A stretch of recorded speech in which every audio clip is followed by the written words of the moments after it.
Hi guys, welcome to the Tegiwa YouTube channel. My name's Connor and I'm part of the Tegiwa purchasing team here, and I'm currently racing for Tegiwa Racing in the UK Time Attack Championship.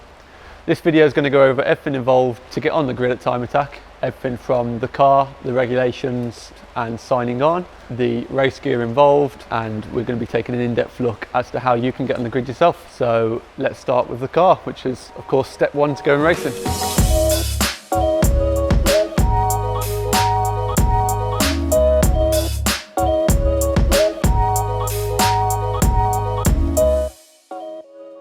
This is my car. It's a 2012 Mini Cooper S Coupe, as you can tell by the weird back end.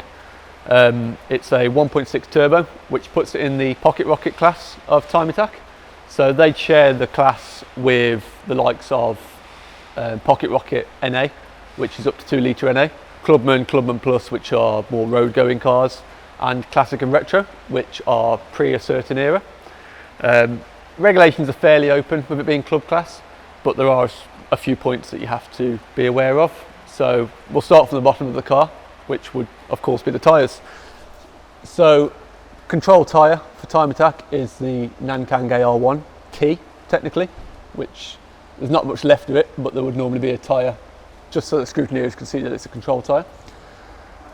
Quite a popular tyre with anyone that really does track days. It's consistent, it's easily obtainable, it's grippy. So yeah, it's the perfect tyre to enter a championship on a bit of a budget. And then whilst we're here, I've paired it with a 330 by 32 mil yellow speed big brake kit, which the whole of the Tegiwa fleet use. So it's a tried and tested product. We love them here. We use it on Suki as well, so that's a big testament to it. So that's that for the dry tyre. And then if it's declared a wet race, you have to use a specific tyre from the MSUK regulation book, which would be the likes of Uniroyal Rain Sports or Michelin Pilot Sport 4s. But generally the AR1 is quite reliable up to standing water. So yeah, moving slightly upwards, some of the strictest regulations in Time Attack will be the aero on the car. So from the front of the car, you're only allowed 100 mil of additional aero. From the sides of the car, I believe it's a 25 mil width of the arch. I'm nowhere near that at this point, so I've not looked into that one too much. And then moving along to the back of the car, as you can see with Suki's old rear wing, you're only allowed 100 mil from the furthest point back of the car. This is quite clearly close to that, but and again, it can't be any wider than the car. So there's a few regulations there that you have to bear in mind when you're building the car, but yeah, generally quite open. Panels, as long as they're of original style, you can replace with any sort of GRP panels. So there's a boot coming for the Mini and the bonnet's GRP, so it's a nice way to get rid of some weight. Whilst at the back of the car, I may as well talk about a couple more requirements. You've probably noticed these straps hanging out the front and the back of the car. Again, these are a minimum requirement for most club level racing, if not all. They require that you have one toe strap at the front and the rear of the car, just in case. I like to have one in each corner, just in case. And again, the rain light, which is specific to Time Attack. So basically the way your lights work is you have your lights on if you're on a fast lap, in which case that won't flash. But if that is flashing, it means you're on a cool down lap, and faster cars behind you will know that they can come past safely. So yeah, let's move around to the front of the car. So as mentioned before, it's a 1.6 turbo, which puts me in the Pocket Rocket FI class for this year. Pocket Rocket is normally shared with 2 litre NAs, but this year that's been split into 2 classes just because of the number of entries. Again, engine modifications are quite open. You can whack a bigger turbo one quite freely. There's quite a big power difference between a lot of cars in class. So me personally, I'm running 250 brake horsepower. I believe the highest power in the class this year is 360. But there are some things to bear in mind. You have to keep standards, air filtration system. Obviously you can change filter, but engine swaps are allowed. So you'll see a lot of K20s making appearances in NA class. As you expect with any racing championship, you're going to want a strong engine. For me personally, I'm taking a bit of a risk. It is still stock internals. but internals are generally quite open. Going back to the engine swap rule, as long as it matches the original specification of the engine, so for me it would be 4 in line, then that engine swap would be free. Again, as long as you're under 1.6 turbo or 2 litre NA. So whilst we can see them, may as well talk about suspension. The car's running on a set of Yellow Speed Dynamic Pro Sports. It's got some custom springs on, and Yellow Speed were kind enough to make me some custom top mounts, just to allow a bit more camber. As you can see, it's running about 3.5 degrees camber, kindly set up by Motorsport. And with them being Dynamic Pro Sports, the car is driven on the road still.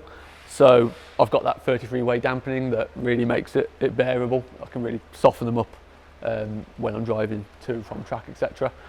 and stiffen them up when I get there. So I think that's everything in the engine bay. Let's move to the interior. So here we are inside the car. As you can tell, there's not really much left. If it's in here, it's because it has to be.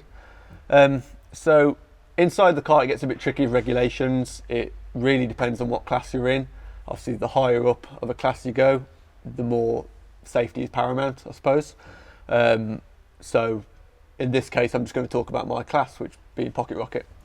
So first of all, you're going to require a competition seat. Doesn't have to be certified, doesn't have to be in date, just has to be a competition seat, as the rules state. However, the harnesses, they don't have to be in date, but they do have to be MS-UK certified. Same goes for the fire extinguisher and the footwell. Every class requires one, but it depends on what class you're in as to what fire extinguisher you need. So for club classes, you can get away with a handheld one, and with the higher classes, you will require a plumbed in one. So there's a roll cage in the back. With every track car, I'd recommend fitting a roll cage. However, it isn't necessary.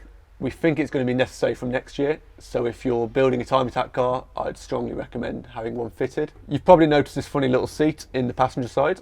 Rules state that a passenger seat is to be fitted, but it doesn't specify what sort of seat. So you'll notice that a lot of time attackers run these little fiberglass karting seats, as well as just a lap belt, since the rules require some sort of belt to be fitted. So it's a bit of a grey area, but people take advantage of that one. In terms of everything else, it's just basic track going hardware. So steering wheel, cooler works, which I absolutely love in this car, really makes a big difference. And something we all vouch for at Tegiwa is a Garmin catalyst. You've seen us mention it a few times. It's an invaluable tool for anybody that goes on track, especially for anyone that's in time attack. Obviously when you're chasing seconds, it's really helpful to know where you can find those seconds. So if you're building a time attack car, I would seriously put that in your budget. But of course it's not necessary. And then really all there is to mention is a heater in the footwell, which is just there for the lovely British weather, I suppose, just to stop the screen misting up. So that's it for the car. Hopefully by now you're up to date with regulations, your car's legal and safe. So now let's look at yourself and the race gear involved. So you've kitted your car, now you need to kit yourself. Clothing can be a bit of a minefield when it comes to it, but really it's quite simple. It's just a case of pick your flavour and make sure it's certified. So Time Attack requires every item of clothing is MS-UK or FIA certified, and that can be found in the label, normally found on the tongue or on the back of the neck of your race suit. But other than that, it comes down to preference. Do you want suede? Do you want leather? White? Black? It's really that simple. With race suits, it's quite a big budget difference between the lowest to the highest, but it's really not breaking the bank for an entry-level suit. So this is my suit. Dave at Tegiwa was kind enough to sticker it up for me just to represent the team. But we can offer full art suits, as you might have seen Luke using for Suki, and that's quite a nice way to really represent yourself in the team. Moving on to gloves. Again, much like the boots, it's just a case of pick your flavour. A couple of things to note. Some gloves have the stitching on the outside, some have it on the inside. Again, it's really preference. Budgets, it's as budget allows. So pick your size, pick your colour, and away you go. Helmets, again, a few options to bear in mind. You could have open face, such as this one, or closed face, which a lot of circuit people would like. And a lot of helmets will have intercoms built into them. Currently in Time Attack, it's not allowed, but it is something that's up in the air and may be introduced from next season. But other than that, colour, material, do you want it carbon, do you want it painted, colour of your visor, as you can see from my helmet here, I've got the gold visor on. It really benefits if it's wet weather or sunny, just same as a sun strip on a car, it'll just help to keep that light out. And then you've probably seen attached to this one, we've got a hands device, which is mandatory from this season. Really what that does, attaches to the back of the helmet, your harness to sit over your shoulders, and that stops your head from going too far forward in an accident. Really, really necessary, and I wouldn't go on track without one after using one. So really, when you think about it, it's not that scary, it's just a case of pick your flavour and make sure it has a certification. Motorsport can be as expensive as you want to make it, there's always something more expensive on the market, but really in terms of club racing budgets, Time Attack's quite beginner friendly. So you've got your car kitted, you've got yourself kitted, let's go get signed up and sort out your race license.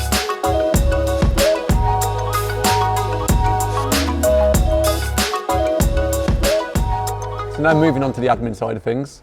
With Time Attack, you do not require a race license, so you don't require your ARDs, which saves you quite a bit of cash, but you do require an RS Interclub license, such as the following.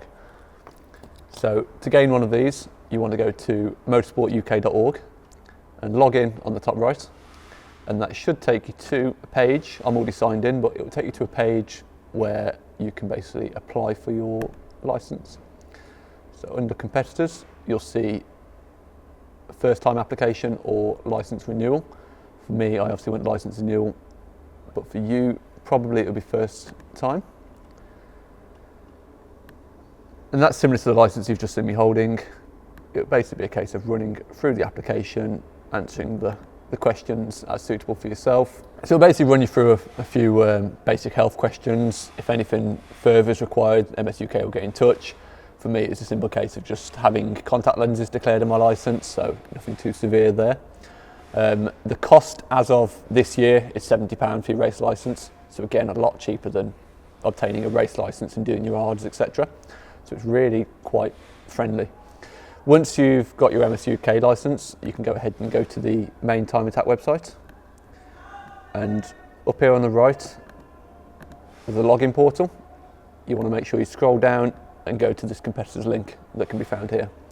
This will bring you to this page. This is my profile, and the first thing you're going to want to do is go to the membership tab here. I don't have this option open because I've already signed up for the Club Time Attack, but this will be, I believe it was around £50. So again, still well under the £500 for an ARDS test. And then once you've signed up for that, that means you're officially a member of Time Attack. And then from that point, dependent on your payment plans, you can enter your rounds through this page here. So as you can see, up to this point, I'm doing single round entries, so I'm just going up to Alton Park. I believe the full cost for a season this year is approximately £2,400. They also do that in free payment plans, or you can do single round entries at £360 a round, but that doesn't allow you to have points in the championship. So all I can advise to do now is run through the championship regulations, which again can be found on the Time Attack website. So if you come to competitor information, scroll down and there's your championship regulations there. I'd give this a really good run through, dependent on your car and class. So there's quite a lot of information to take in. Generally, the technical regulations will start about halfway to 3/4 of the way down. But still, if you've got some free time, it's worth familiarising yourself with the regulations just so you don't get caught out.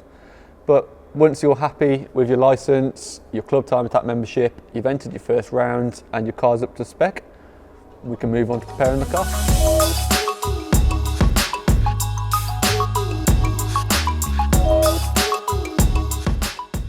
So by now, hopefully your car's legal, it's up to regs, safe to race, and yourself included, so you've got all your gear, you've got your licences, and you're all signed up. You're now ready to enter your first round of Time Attack. For us, we'll be going to round 5 of Alton Park. So what you generally want to do is run around the whole car, do a prep, check everything's safe. General track day common sense really. If you've done a track day before, it's probably all, you're used to it all. For us, we've been fortunate enough that Motorsport have done a full geo for us, so we don't need to worry about that. And Paddock Performance have done a full fluid change, brake fluid change, etc. So that's not a stress we have to worry about. But I am just going to run around the car, check all the headlights work. We didn't mention before that Time Attack rely heavily on using your headlights to let people know whether you're on a fast lap. So it's a regulation to have full working OE headlights. So the more prep you do now, the easier you make your race weekend. Different cars are going to require different prep. You're going to have to know what your car requires. For me, it involves using Miller's 10W50. I use PBS, best value pad. I think a lot of people will agree. I'm using the Pro Race compound. I'd be interested to try the Pro compound, but we'll come to that at a later date. And I use RBF 660. I think 99% of people are going to recommend the same. Some of the best brake fluid on the market, which a lot of the Tegiwa fleet swear by. It's a really good brand as well. As mentioned before, I do have a second set of wheels that will be going on. It's really helpful if you're driving the car to track, because you don't want to be using your nice, expensive, shiny AR1 tread on the road. That takes us on to the sticker pack. So as part of sign up, you would have been given one of these. It's an official sticker pack. You probably would have noticed it on the car already. It's pretty self-explanatory, but part of championship regulations basically require that you have certain stickers in certain places. Obviously, sponsors pay a lot of money to be shown on the car, so it's part of the rules. So for example, you've got your number plate stickers, which are Vosna Pistons, BC Racing on the rear screen, your time attack banner, which you would get every year, and then you've just got a select few dotted about everywhere else. And then really in terms of empty space, that's free for you to have your own sponsors if required. Another note to mention is that you will be allocated a race number as part of time attack, and that will have to be ran on the rear quarters. And it doesn't show it on here, but it would be front left of the windscreen. Car's all prepped, and hopefully you're now ready for your first time attack event. I'll be driving there, so I need to pop the number plates back on. But once we're at Alton, we'll go over the next steps to a race weekend.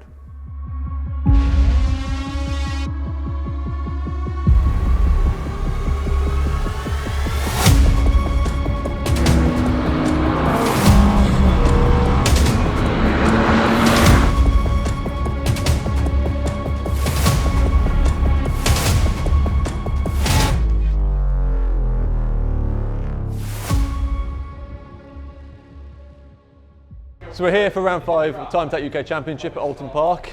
We've just got here, set up in our garage. Every event at Time Attack you'll be allocated a pit garage. You'll have a full entry list to show you where to go. The nice thing about Time Attack is you do get your own garage for most circuits other than Cadwell, because they simply don't have garages.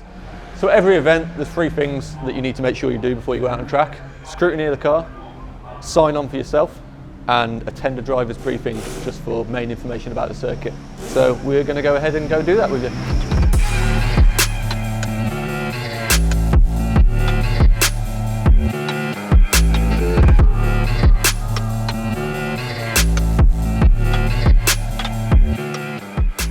So, been scrutineering, car's passed, fortunately, so if you're up to date on your regulations, you shouldn't have any issues.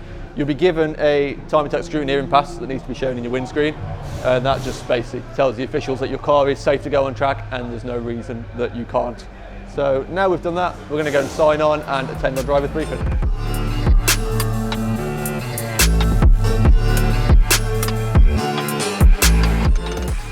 They're all signed on, check the licenses that we showed you how to obtain earlier, and driver's briefing's been attended. So unfortunately you couldn't come with us to driver's briefing because it's for drivers only, but they'll basically cover track limits, situation of the championship, etc., and just give you any important updates. So I'll get kitted up now, and they have a tannoy system in place, so they will basically shout out according to the timetable when you're on session. For us, we're out first thing, straight after racing Hondas, so just need to keep an ear out for that, and when that's cool we can go line up. For your first session only, it's required that you get noise tested. So basically when you line up to go out on circuit, they'll put a decibel monitor behind the car, hold the revs about 50% of your rev range, and hopefully you'll pass, and they'll give you a thumbs up to go out on circuit. Between every session I like to check oil, check tyres, check the torque of the wheel bolts, just general maintenance just to make sure the car's ready for when we're next called out.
that's that then. It's been a roller coaster of the weekend. We've come away with second in qualifying for half points and second in the final for the full points.